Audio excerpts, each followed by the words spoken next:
Hello, and welcome to another session of virtual gentle chair yoga with Keith Beasley. My name is Bati Blumenthal. I'm the branch supervisor of the Putterham location of the Public Library of Brookline. Virtual gentle chair yoga with Keith Beasley is sponsored by the Friends of the Brookline Public Library, who sponsor this program and programs like it. As always, participation in this online yoga program could result in injury. Not all exercises presented here are suitable for everyone. These exercises are not intended to substitute for proper medical care or advice. Always consult your physician before beginning any exercise program. The creators, teachers, and producers assume no responsibility for injuries from participation in this program. And with that, I give you Keith. So let's sit up in mountain pose. And that means really connecting with the earth, extending the spine up, and breathing diaphragmatically. So the diaphragm is right in the middle of the torso here. It's kind of parallel to the floor. It's actually a dome shape. And when we breathe in and it contracts, the lung, it flattens and the lungs expand and the belly goes out. And that's an important part of our good breath, good breathing, is the belly moving in and out, not just the chest. Many times we notice the chest moving, but we want the belly to move too. And that means that the diaphragm is working. Really important way to engage the nervous system in a positive way is with diaphragmatic breathing. And then, of course, sitting up tall, balancing ease and effort. So really settling into the mountain pose, into the mountain pose. You can even imagine you're like a mountain. And the base of the mountain is where we're on the earth, is the soles of the feet and the sitting bones and the buttocks. And the mountain peak is at the very top of the head. And of course, mountains are really steady and strong. And it's almost as if rising or lifting up towards the heavens. They don't move in and out so much unless maybe they're a volcano. But we do want the belly to move and the shoulders to be relaxed and the face and eyes to be soft.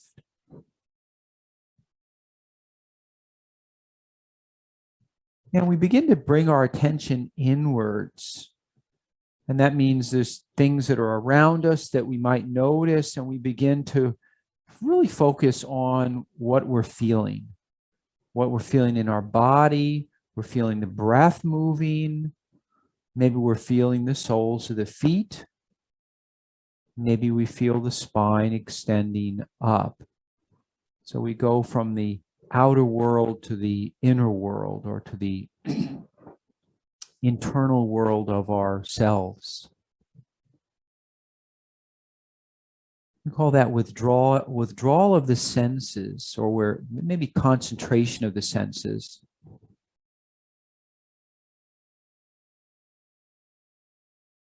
Notice how, as you breathe in and out, you might even feel right at the nostrils, right at the front of the tips of the nostrils, you might feel a little bit of air moving there, almost like a tickling feeling, very light and soft.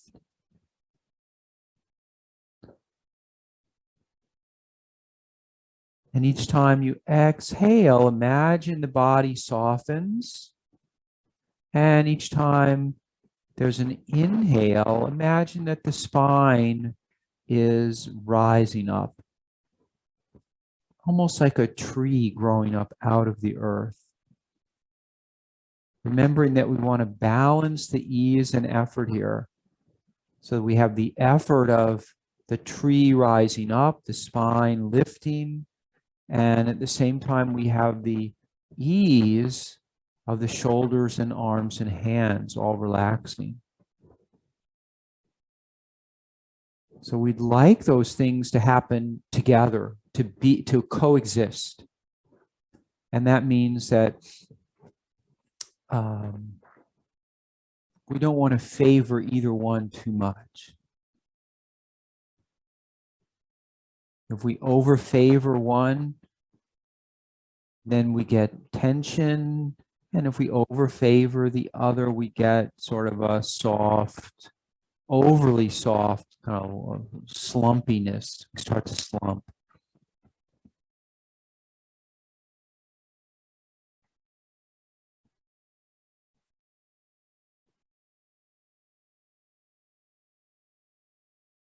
And then as the belly inflates, as the belly gets bigger, notice how there's a tendency for that feeling of opening, of expansion, to get a little bit bigger. So in the beginning, it's small, it's right down where the diaphragm and the belly are. But as we focus on that or notice it a little bit more, we can allow it to feel like it's expanding its range a little bit.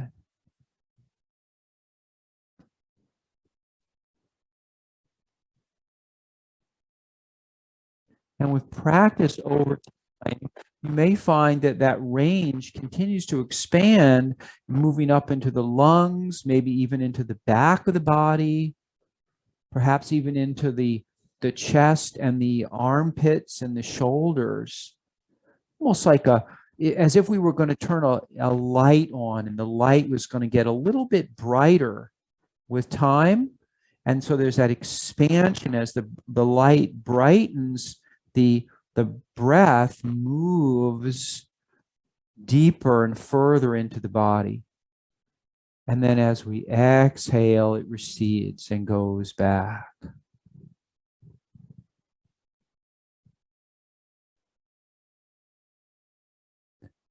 One way to practice this is to visualize it. And that's a good way to start to be able to connect with that movement of the breath into a broader, a wider area of the body.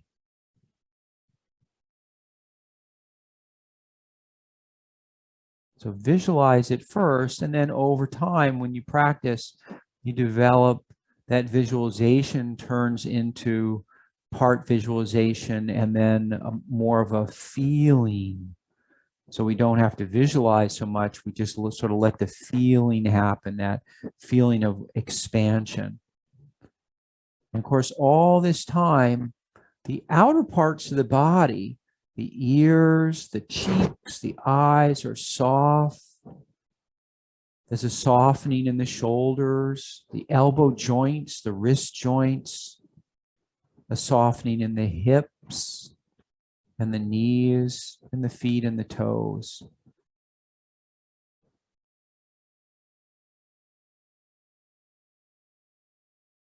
When we soften the different joints in the body, sometimes we find that the energy or the feeling that we have can travel more easily into those joints. So things like tension that might exist, if we have tension in the shoulders, but we imagine a softening in the shoulders, that tension recedes. Same as in the neck, the throat. Even where the neck meets the skull, where the head sits on the top of the spine, imagine that area to be soft or softening. And feeling any tension melt away from there.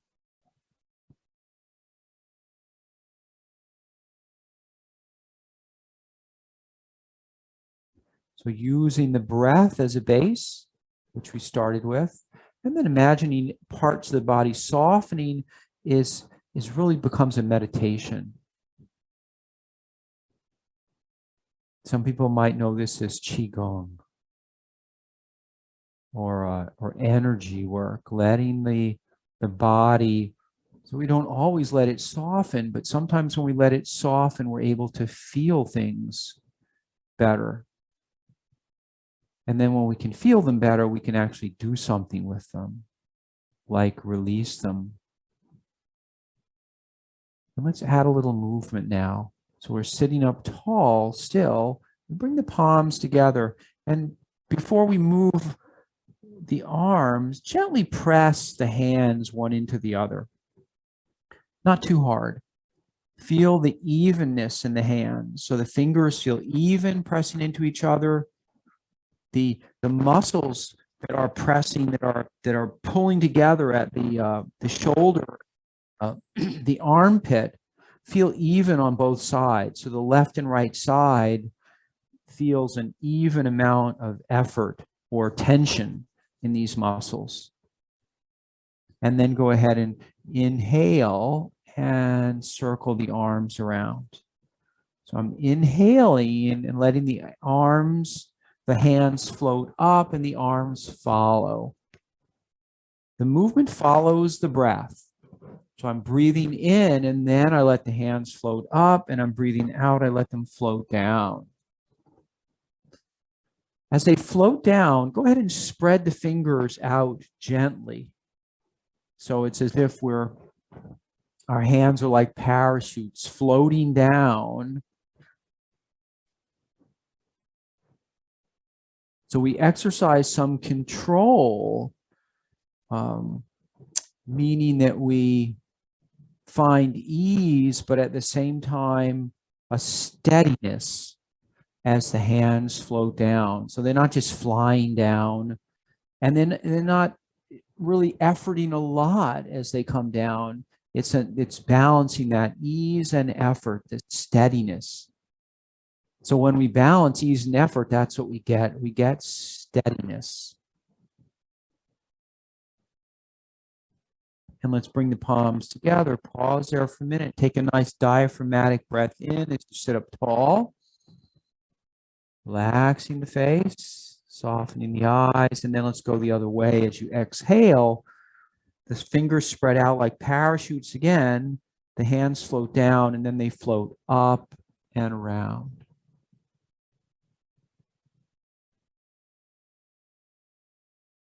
Notice the soles of the feet on the floor and very gently press them slightly into the floor.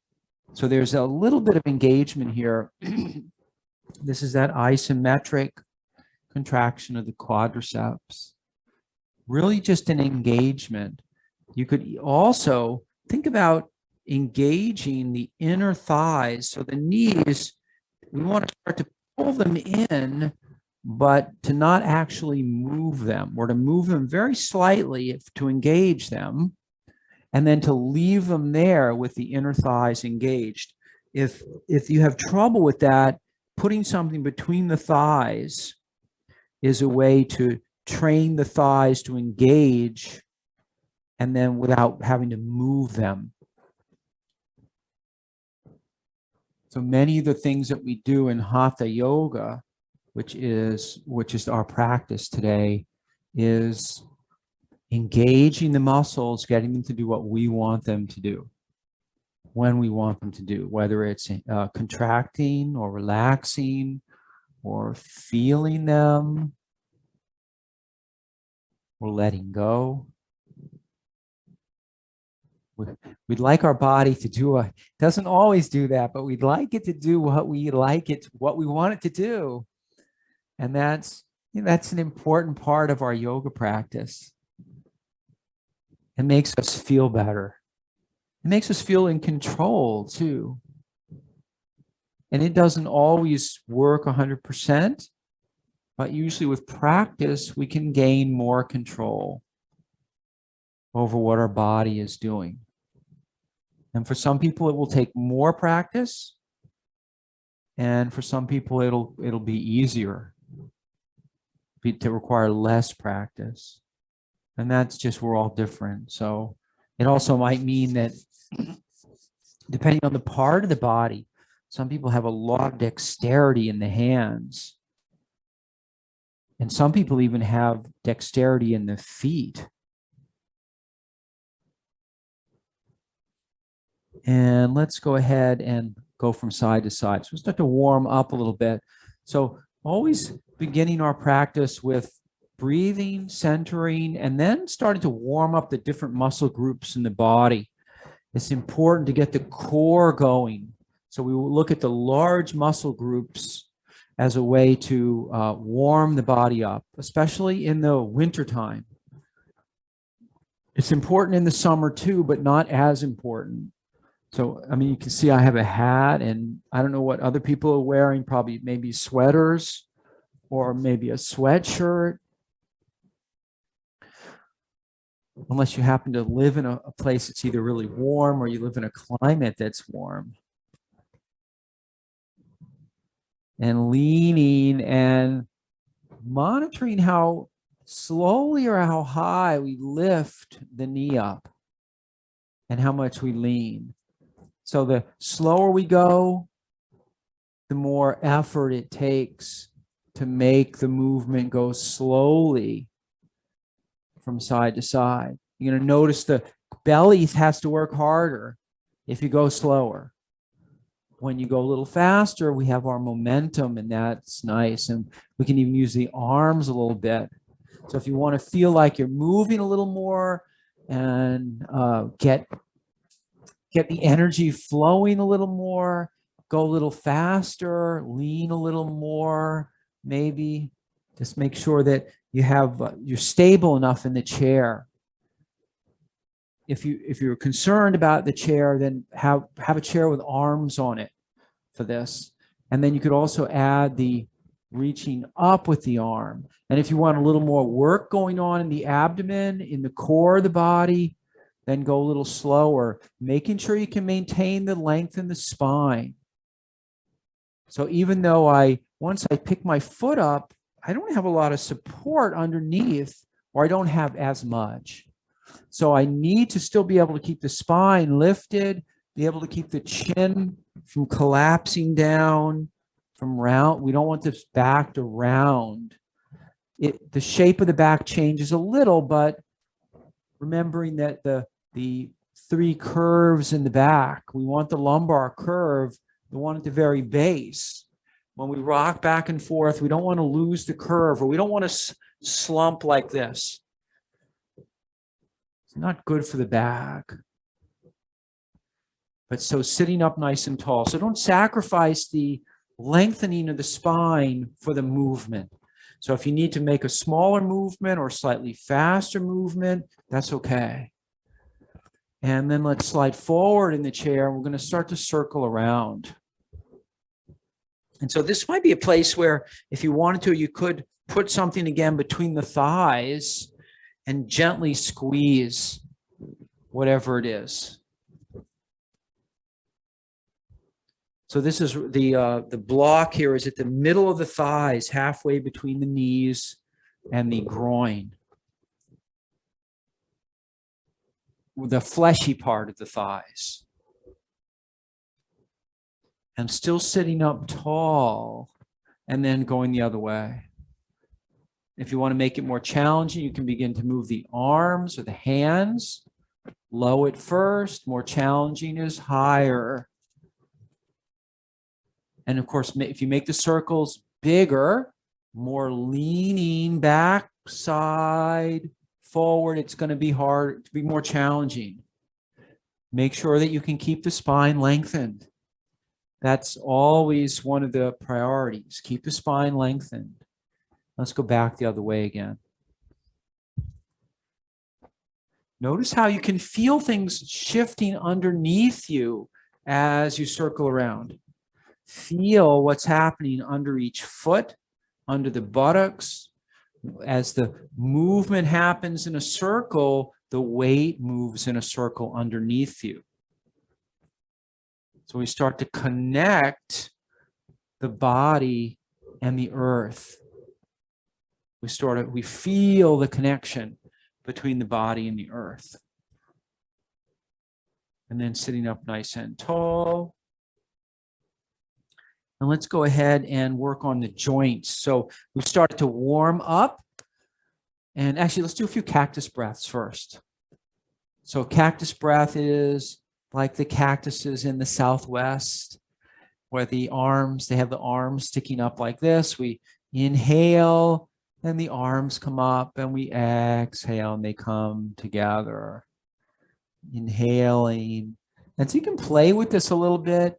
You could bring the elbows a little closer together as the hands come together. And you'll notice that might take a little bit of effort in the shoulder area and in the chest area. Try not to overdo it though. So if the elbows don't come together so readily, start with them being a little bit apart and little effort to begin to pull them together. And then over time, you can train them to get closer together. So we don't usually, I've never seen anybody walking around like this.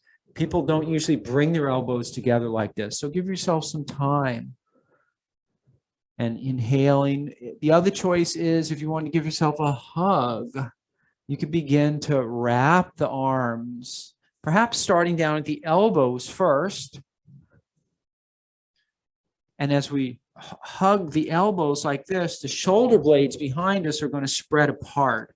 I'm going to stand and pardon my back so you can see. So they're coming together here, and then they're spreading apart. And the more I hug, the closer I bring my hands up towards the shoulders, the more the shoulder blades are going to spread apart. So we're going to get movement in the thoracic spine between the two shoulder blades.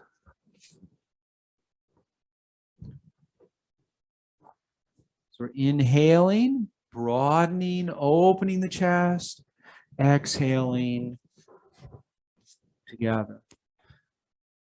So that's your choice here, whether or not it's bringing the elbows together or hugging or anything really in between. You could even alternate. You could do a hug one time, and then you could do the elbows the next time. There's a lot of different combinations that we could do.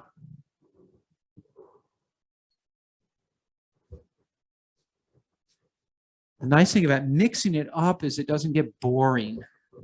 Sometimes if you just sit and you hug yourself, you might get a little bored after a while.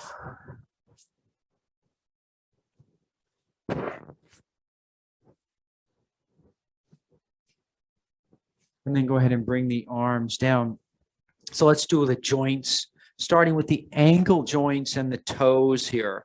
So I'm going to begin by rocking the feet as if the soles of my feet were like the bottom of a rocking chair. So I lift up the heels and lift up the toes. It's important to let the heels come down first so the feet become flat, and then I lift the heels on the other side. So I always have part of my foot in contact with the floor. And as I lift the heels up, I get a little bit of bending in those front toes. And then as I lift the heels up, I get a little bending as well. So the heels lift up. Let me take off a sock. Maybe you can see it more easily. So there's this lifting, and notice how just by lifting the heel, the toes are bending. And then when I come back, I lift the toes slightly up. So this would be the toes down, and this is the toes up. So I'm rocking back and forth. The nice thing about this is that we get a chance to actually bend the toes a little bit. And we want to make sure that it feels comfortable. So if you want to get your toes to be more flexible, it takes time, especially for the feet and the toes. They don't get as much blood flow. They're not used to as much work or as much attention as the hands. And so they require more patience. So it's slower to teach them, but they do learn. And so we're rocking the feet. And then once you can feel the feet rocking, go ahead and add the hands like this. So you could do it, so we could do it like this, with the toes and fingers coming up at the same time, or you could do the opposite too. You could have the heels coming up and then the fingers coming up and back and forth. But the rhythm is the same. So we've just changed, we've changed it 180 degrees as to what's coming up and what's coming down first. But notice there's a rhythm here. And as the hands come up, I'm opening them and the palms are broadening. So think about this part of the palm opening, almost like a light or a beacon is flashing. Actually, let's try that for a second.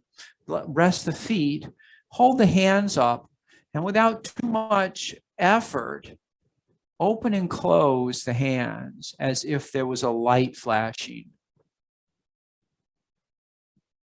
So this might be something where you can close the eyes and visualize a light in your palm. And as the fingers come out, the light turns on and the palms open. And then as the fingers come back, the light shuts off and the palms are now covered. I'm not squeezing, I'm not really making a fist. I'm just releasing the hands, letting them come in. So it's soft. So if I tap my fist here, it's kind of, it is curled, but it's floppy. And the same thing with the other way. There's a slight bit of extra effort to open, but not overly tense. If your hands are really stiff like this, you're overdoing it. So it's a open and close. And then let's see if we can add the feet again. Actually, let's do the feet, leave the feet flat and just lift the toes. Same thing. So we'll open the hands and fingers, lift the toes at the same time. So I lift the toes are up and spread, fingers are spread, and then I relax them down and then up and spread and down. So notice with the toes, they just sort of go up off the floor and back down. You could even, if you wanted, so you could watch them at the same time, you could even rest your hands like this, lift the fingers up, and then relax the hands.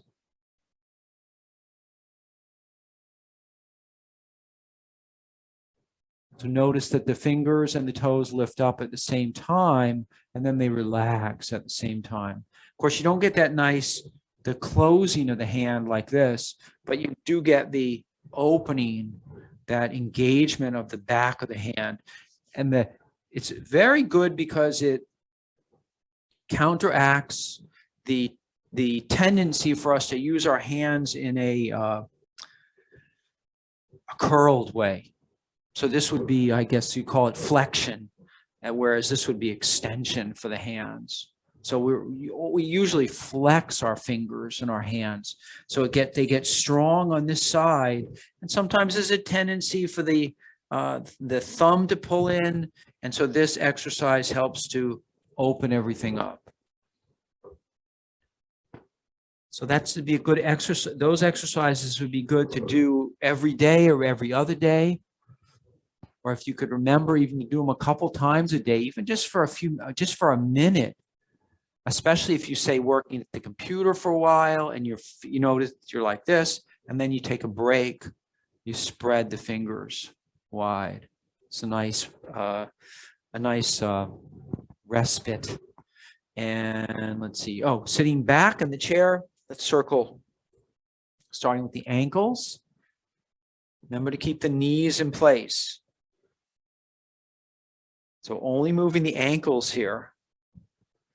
Back the other way. And then you can add the wrists if you want, circling. Bring your attention, soften the fingers and the toes so they feel relaxed, and then bring the attention to the wrist joint and the ankle joint right here at the ankle. Imagine you could close the eyes and imagine you're seeing or visualizing those joints, feeling those joints, and then feel them as they go around. So we're bringing our attention directly there and then going the other way. And as you're feeling those joints, let the feet and the feet and toes and the fingers and the palms soften.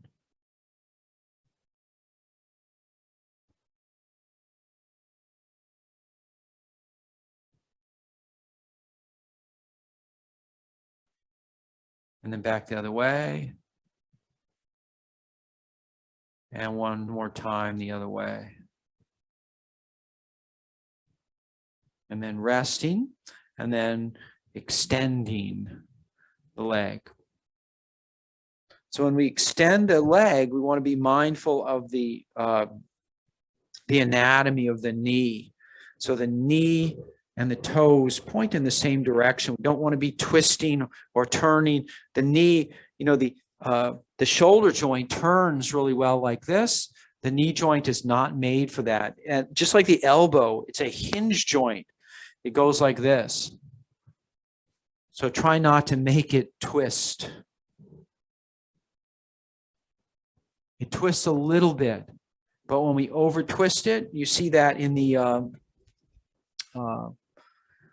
ligament injuries that a lot of ball players get in the knees, where it gets over twisted and the ligaments get torn.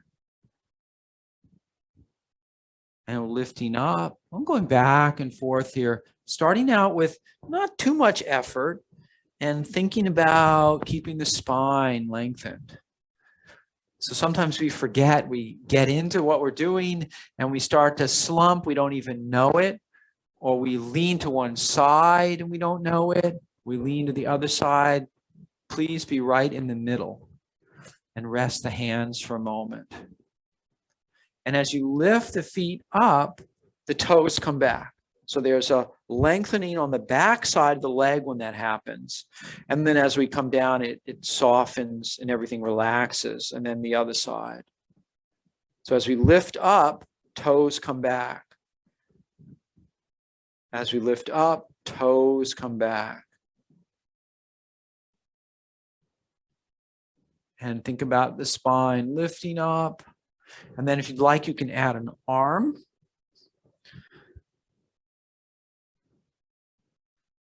So we're lifting the leg or extending the leg, and at the same time lifting the arm. As the arm comes up, think about the lengthening of the spine with the arm.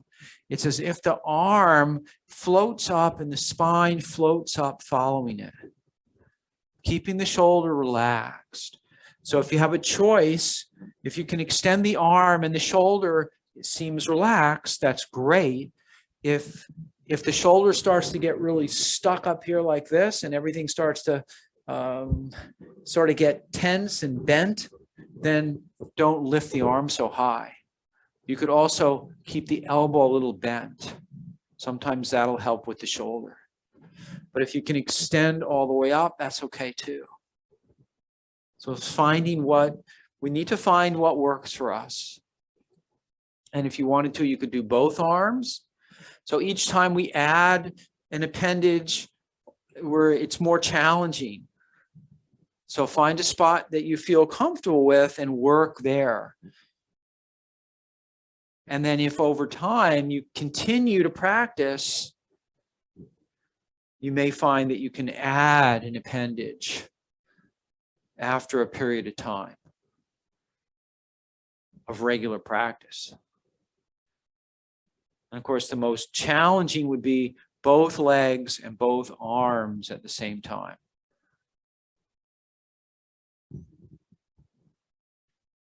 And you could even, if you wanted, just work with both legs and have the hands supporting you on the edges of the chair. It requires a little more core strength to lift both legs at the same time. So make sure you can keep the spine lengthened up by engaging the belly, for really firm belly, especially if we're doing both legs. It's as if the belly button is moving back towards the spine. And it's a firmness that we get that supports the back. So the firmness in the belly keeps the back able to stay extended, or that's the idea. If we're unable to keep the back extended, of course, we need to go back to something that's not quite so challenging. And sitting up nice and tall, lifting the chin, and then releasing the chin down. So for this one, go ahead and rest the fingers and palms right around the knees, inhaling up, exhaling down. We're going to let a little bit more bend happen in the upper part of the body. So as I hold here, it's inhaling and exhaling. So this is a little bit like bending the spine in 6 ways, where we lift the chest forward and back like this, except this time we're going to lead more with the chin, and the chest is going to follow naturally. And then as we release the chin down, the shoulder blades go back.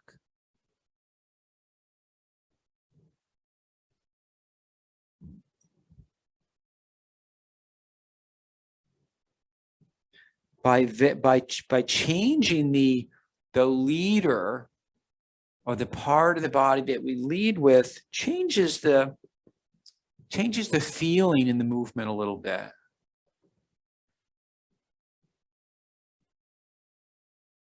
So by leading with the chin or lifting the head slightly, remember not to drop the head way back. It's slightly different than if we lead with the chest. So it's a function of our attention, and also we could say our intention. And intention is an important part of our practice. So take a couple of breaths, and a couple of cactus breaths. And you can come back and you can do either a hug. You can either hug yourself, or you can bring the elbows together, or you could alternate and do both.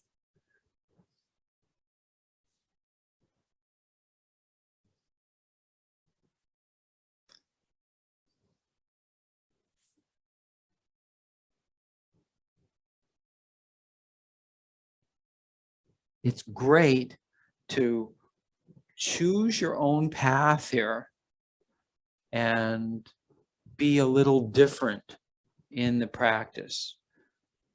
We don't want to be too different. We want to be doing more or less the same stuff. We want to be emphasizing the breath and the posture and the whatever body part we're working on, whether it's the shoulders or the hips or the knees. So we'd like to balance our sticking with something really strongly, really exactly, with maybe being a little bit independent. Kind of like that ease and effort thing. I'm not sure which one is ease and effort, because it can be a little scary to try stuff on your own or to be more independent. At the same time, it provides an opportunity, a growth opportunity. And it feels different. It feels different. And maybe that's the important part, is that when you begin to branch out a little bit on your own, we begin to feel the practice has a different feel to it.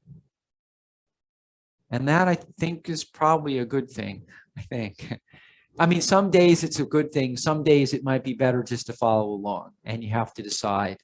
You know, it makes us feel better to just follow along and sitting up nice and tall. Let's see, where were we? So let's do sitting up tall and then tipping the head. So we weren't done with the neck yet. Just letting the head float to the side. So the ear comes a little closer to the shoulder.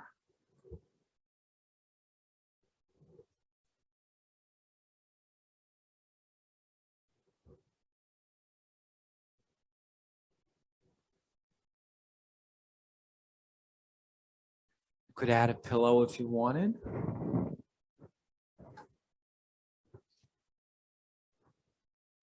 The important thing here is to inhale on the way up and exhale and really release the head and the neck when it floats down towards the shoulder, so that this side of the neck gets a chance to soften and relax. You might even notice that the other parts of the shoulder, around the shoulder blade, even the back of the ribs, So all the muscles are interconnected back there. Sometimes when we can release the neck, it has a nice effect on other parts of the back. Because the upper back and the neck are totally interconnected with the musculature.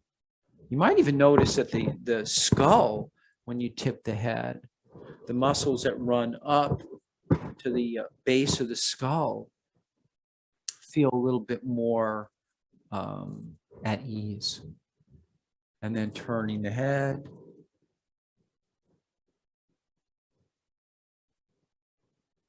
So this is a good place to have the eyes potentially closed. Don't worry about how far the head turns. See if you can feel the ease of the head turning and also the balance of the eyes staying in the same plane as you turn and the chin staying in the same plane. So it's not going up and down. It's nice and even with the floor. And then finally circling. Starting small, as if you're drawing something, you have a pen on the tip of the nose. And then spiraling out. Remembering not to drop the head backwards. A little bit, it's okay. And then circling back the other way.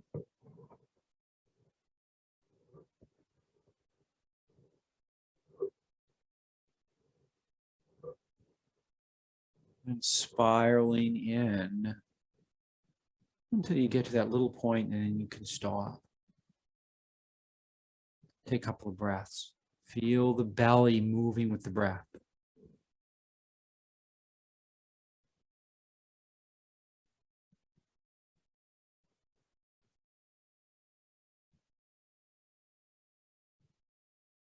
So I'd like to do eagle pose. So eagle is really good for the shoulders, and we'll do it seated. We'll do it seated both times because it's hard to do standing, balance-wise. And you have a choice. The legs and the arms are done together, but in a similar way, but they're separate. So you can cross one ankle over the other, or you can cross one knee. So this is going to be this is my right leg over here. I can cross the right ankle over the left, or cross the right knee over the left knee. We want it to be comfortable though. So if you find that it's not comfortable, then just keep the feet flat on the floor.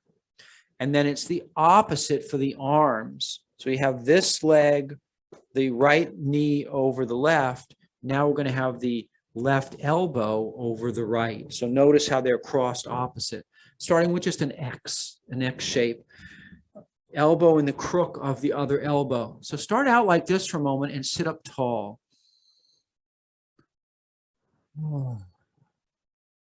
Relax the shoulders and feel. So we're in a position and we're just relaxing in that position. We're giving the muscles a chance to get used to it. And let's uncross and then uncross to the other side. So you could either do, so you can do feet flat, left ankle over right ankle, or you can do left knee over right knee, sitting up tall. So extend the spine up, so it's left over right, right over left, that X shape. So if you were to look down, you would see the arms are crossed like an X. Take a couple of breaths here, thinking about sitting up tall. Because all the fascia in the body are connected, when we extend the spine and we have these positions that we're engaged in, sometimes you'll notice that there's a stretch, not just in extending the spine, but in the other parts of the body that are connected by the fascia. And then let's uncross and uncross. So remember, we want to move with control in and out of eagle pose. We want to keep enough tension or enough engagement in the muscles so that they don't fly apart. And then the other side. So now it's right over left, if you're crossing at the legs, and now left over right, come back to that X, and notice if it feels a little more comfortable now. And then we'll go to the V shape like this. The V is so I can look between the hands, sitting up tall. Notice that the shoulder blades are spreading apart a little wider now, a little more. Breathe in. Sigh helps to relax and make things a little softer. And then one more. And then exhaling, uncrossing with control.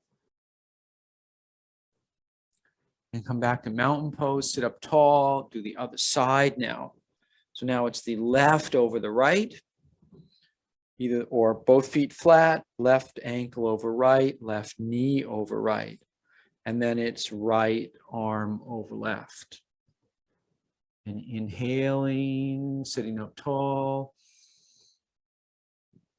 Exhaling, and then come to the V shape so we can look between the forearms.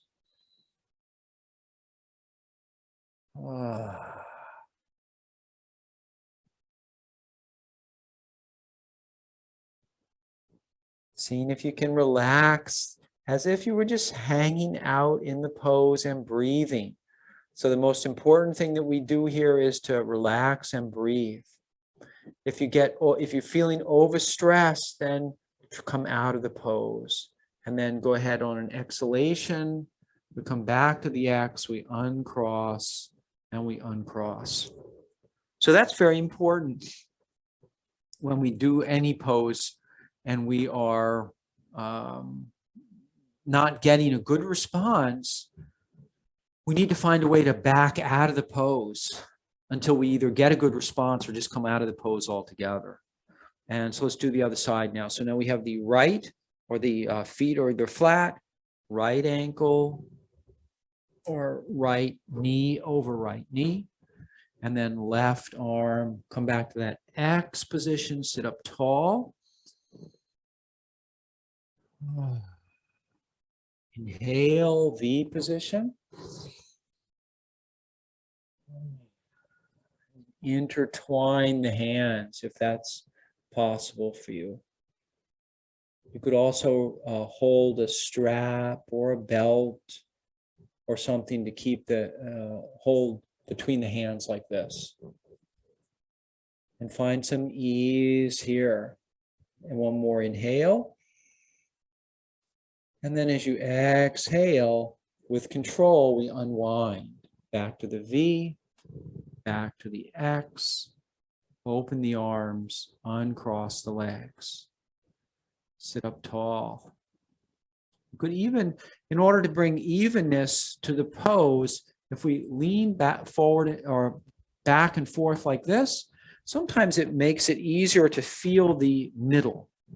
And then let's do the other side. So either feet are flat, ankle, left ankle over right, left knee over right. Sitting up tall. So starting, you can hold the knees to help lift and extend the spine. Left over right, right over left. So an X shape, inhale, sit up tall. Exhale, V shape. Inhale, sit up tall. Exhale, intertwine. Begin to intertwine. One side's probably easier than the other. Find some ease here. And relax the shoulders, relax the face and the eyes. And then inhale one last time. And then as you exhale, go ahead and release with control. Come back to V and X. Uncross, uncross. Now let's lean from side to side.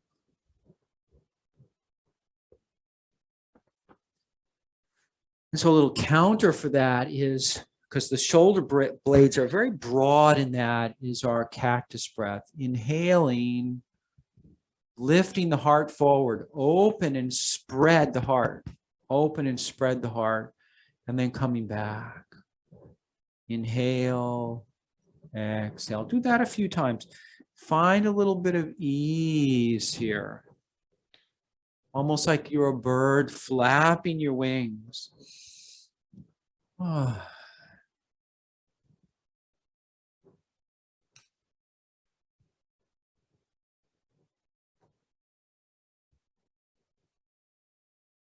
Sometimes imagining that we're an animal or something that we know has real grace.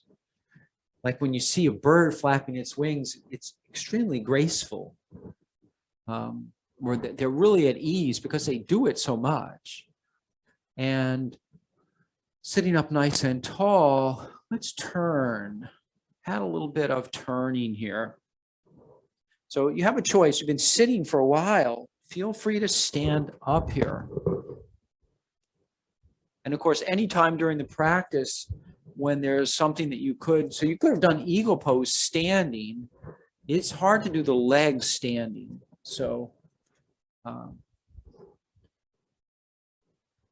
but you could just do the arms if you wanted next time. So something to think about is changing the position a little bit.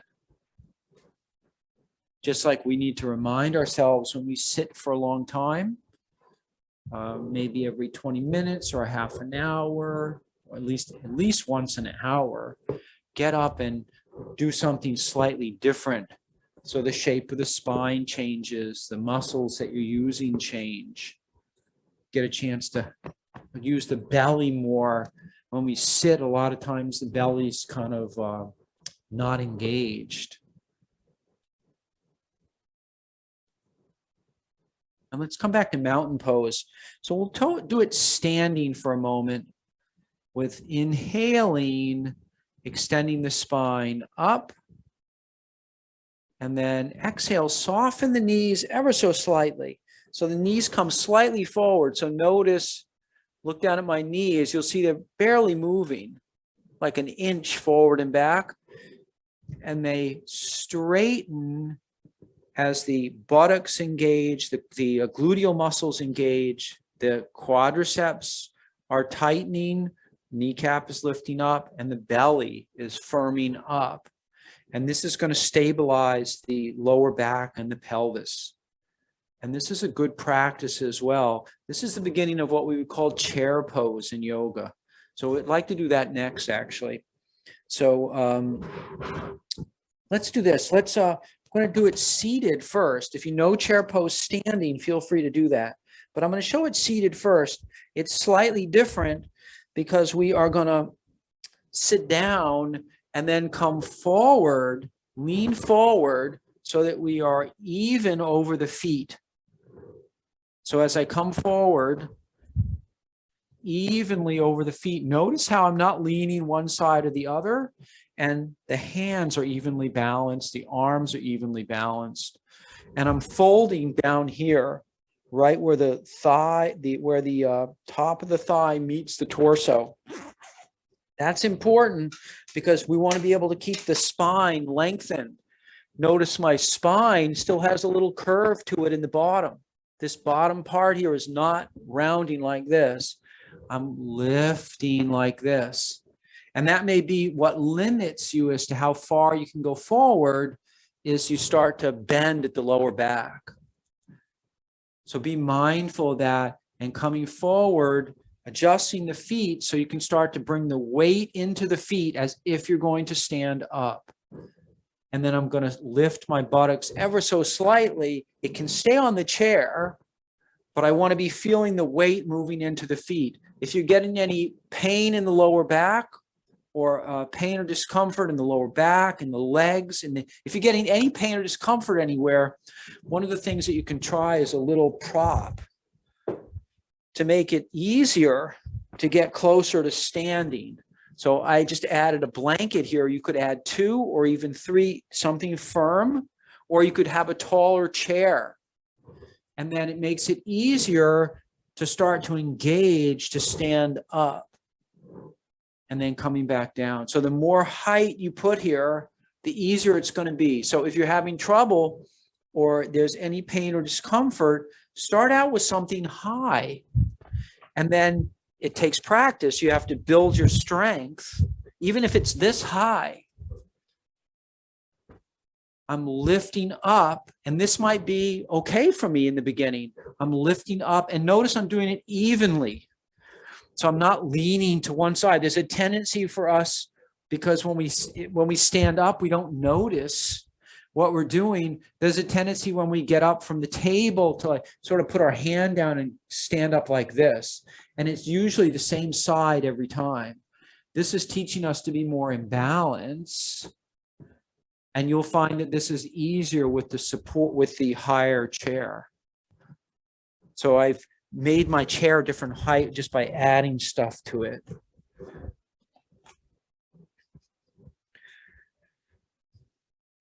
So do that a few more times, no matter where you're at with your chair, no matter what height your chair is at. The most important thing is to be able to lean forward and get the weight over the feet and start to stand up and then sit back down. After a while, if you've been practicing, as you stand up, the gluteal muscles are engaged. All these muscles that we were just doing in mountain pose, they'll all be engaged. And they'll be stabilizing this lower area. And then you could also do the opposite.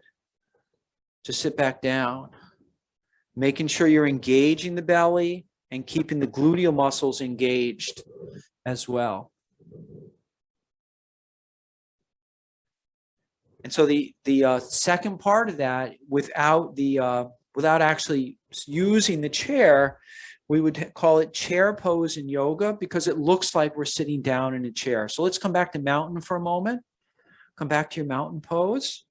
So you can repeat what we just did in the chair, or you can stand up, come back to mountain, and then work with mountain pose from a standing position. So we stand up nice and tall, take a couple of breaths, and then we begin to sit down as if we're sitting in a chair. It's nice to let the hands kind of float out because they counterbalance a little bit. Notice I'm not going very far down, but I'm engaging the gluteal muscles, the belly, and the quadriceps are all helping with each other. So the further I go down, the more challenging it becomes. Don't go so far down as you get any pain or discomfort. We don't want to injure our lower back when we do this. So in the beginning, it's small moves here. The first thing to do is to actually train these muscles, the gluteal muscles and the quadriceps and the belly, to turn on at the same time and provide the stability. And once you can do that, then you'll be able to work more in the pose. So that's the first step, is to get the stability. So let's try that a couple more times, sitting down. And of course, the knees too. Don't let the knees splay out like this. Keep the knees in line with the hips, in line with the toes. So the feet are about hip width. If you do have to turn the feet out slightly, we'd like the knees to be in the same direction as the toes when we sit down. So again, it's the hinge joint. We're not turning the knee as we come down. But it's better if you can keep the feet pretty much straight ahead. I think it's easier on the knees. You might even notice here too that the insides of the thighs, when we were squeezing the block, as we come down, those start to turn on, especially if we keep the knees, a little bit of effort keeping the knees together. We use the inner thighs to do that. And then over time, it gets to be a little easier. And that probably means at least several weeks of regular work with chair pose. It's a really good exercise as long as we take it easy. Very methodical, very slow, very easy. So let's all sit down.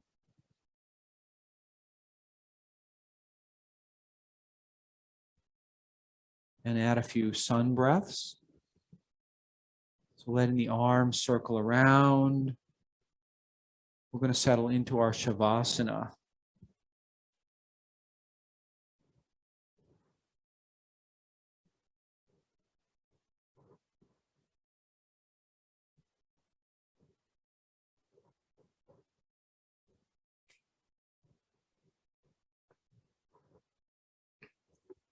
Whenever you're ready, please go ahead and settle back into your final relaxation.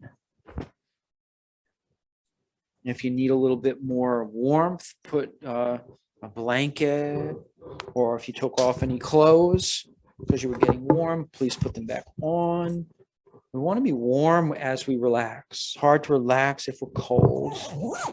And there's a tendency for the body temperature to drop when we're done with our exercising. As we begin to take more breaths, more deep breaths, the body's relaxing.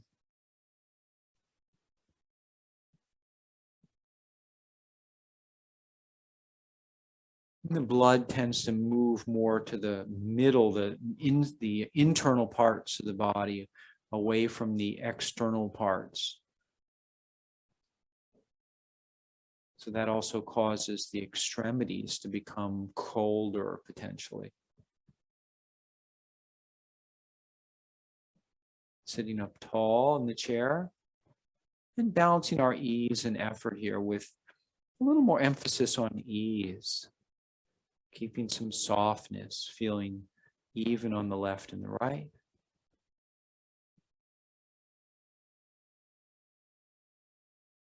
Even on the face and the eyes.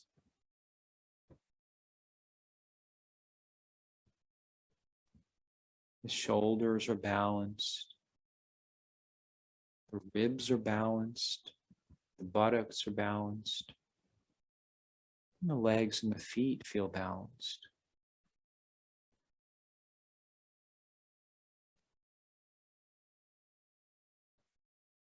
Noticing how the belly is moving in and out as the diaphragm moves the lungs.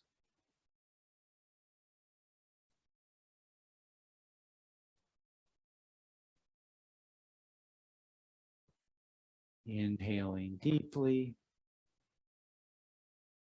and exhaling completely.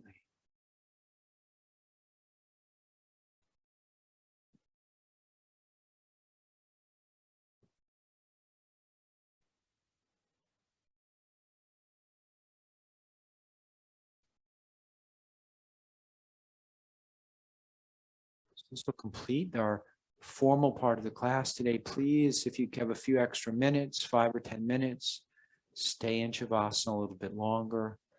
You'll be glad you did, and namaste. Thank you very much.